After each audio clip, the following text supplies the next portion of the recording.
حقيقة انفصال شريف سلامة وداليا مصطفى. هل انتهى زواج 20 عاما؟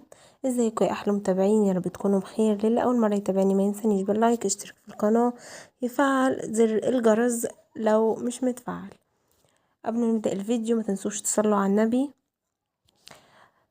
تصدر اسم الفنان شريف سلامة وزوجته الفنانة داليا مصطفى حديث الجمهور على السوشيال ميديا بعد أن انتشرت العديد من الأخبار التي تؤكد انفصالهم بعد زواج استمر 20 عاما، وذلك بسبب عدم ظهور الثنائي معا في العديد من المناسبات الاجتماعية، آخرها غياب داليا مصطفى عن حضور حفل تكريم زوجها شريف سلامة عن دوره في مسلسل كامل العدد، حيث حصل العمل على جائزة أفضل مسلسل كوميدي، وهو الأمر الذي دفع إلى تزايد الشكوك حول انفصالهما.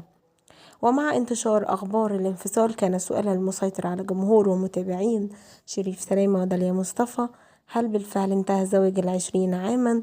وعلى الرغم من أن الطرفين حتى الآن لم يؤكدا أن ينفيا حقيقة هذه الأخبار، إلا أن الأكيد حاليا أنها مجرد شائعات غير صحيحة، خاصة وأن الأسباب التي اعتمد عليها البعض في تأكيد انفصالهم غير صحيحة.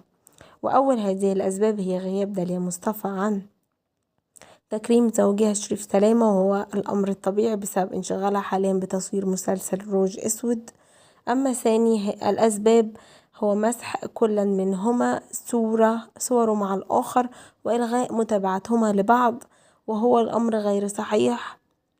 أيضا فما زال الطرفان يحتفظان بصورهما معا، وكذلك متابعة كل منهما للآخر.